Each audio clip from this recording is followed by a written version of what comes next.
Hello, this video will show you an overview of the project fields in Project Sunrise. If you're in the Project Sunrise homepage or the dashboard, go to the project pipeline on the left side menu.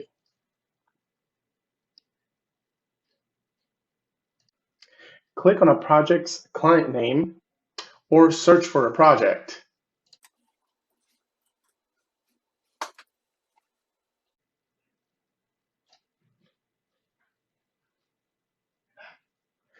First, let's take a look at tags. In a single project view, you'll find the tags in the project header.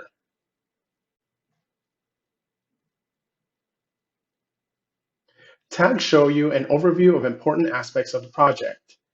Tags include region, utility, method of payment, shutdown required, permit required, HOA exists, installation design change, etc. One tag that we should spotlight is the multi-phase project tag. We have all multi-phase projects tagged currently. In this example, you can see this project has a phase 1 and phase 2 tag respectively, and there are phase and associated project ID fields in the general section that help you find the other phases of the project. To quickly go to the associated project, copy the ID number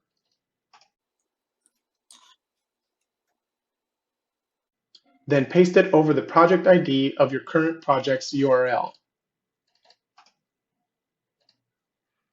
Then hit enter.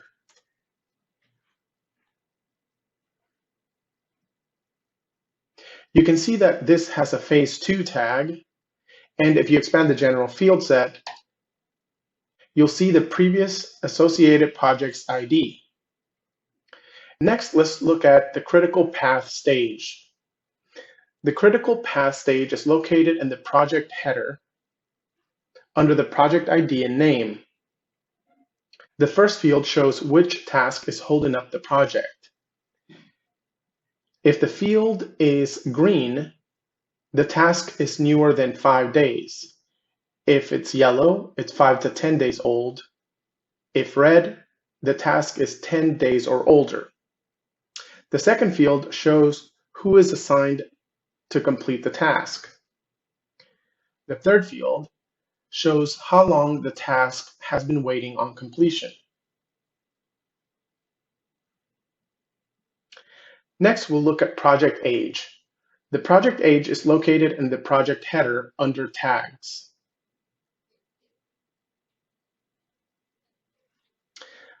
Let's now look at the project on hold checkbox. Projects should only be placed on hold by a manager or if a manager has asked you to put the project on hold. Placing a project on hold will remove the project from the task queues and will also remove the project from the critical path dashboard. When a project is set on hold, always set a hold type. You can find that in the general field section, and you can choose from canceled, new construction, pending change order, pending info from EC, or possible cancellation. Next, we can talk about the field sets. There are two types of field sets. There's a generic fields that describe the information about the project, the scope of work, how it's being paid for, any data that's been entered along the way. You can click on any of these to expand or minimize them.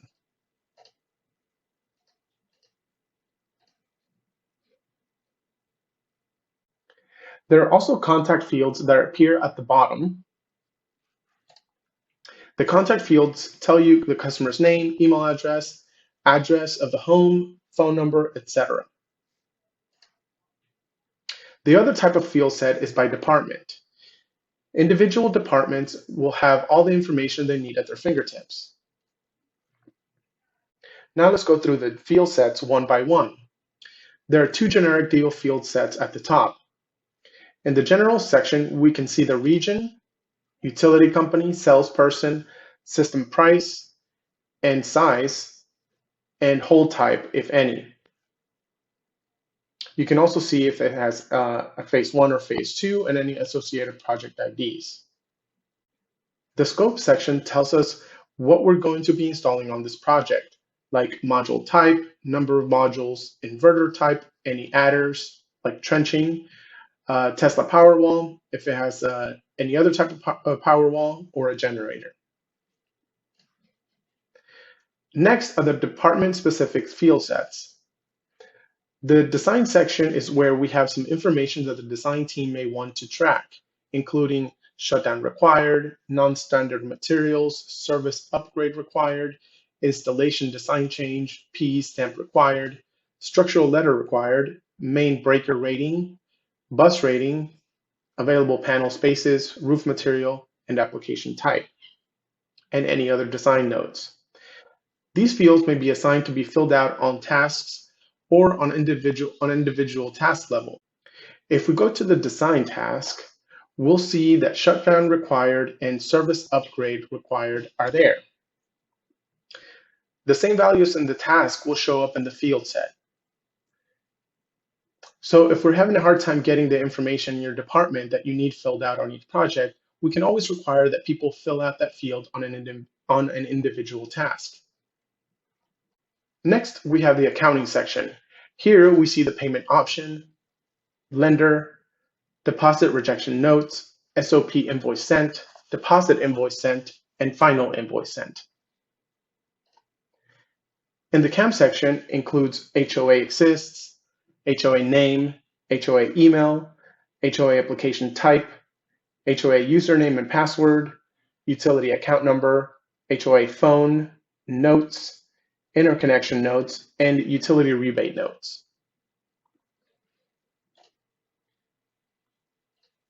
In the permitting section, we see whether permitting is required, structural letter required, PE stamp required, redesign required, and any other permit notes. In the scheduling section, fields here get automatically populated when the scheduler triggers some actions, like site assessor, electrician, installation crew, city inspection coordinator, and utility inspection coordinator, and any other installation scheduling notes. In the filter section, we see whether the project has an EV charger, the property has a flat roof, requires trenching, gateway, power wall, ground mount, generator, etc. And the customer service section includes SMS and email notification opt-in or out, a tag that sets the customer as an escalation, and quality survey fields. If there are any fields that you would like to have tracked in your department or you feel are missing from the project fields view here, feel free to reach out to software@freedomsolarpower.com. We can control which fields appear in that view. We can also add new sets for new departments, or if we want to rearrange them in any order. The fields are fully customizable, and we should be able to customize them to get everything we need displayed on the field section. We can also populate any tags that you want at the top. So if any of these fields that you would want to appear tagged at the top of the project, we can make that happen.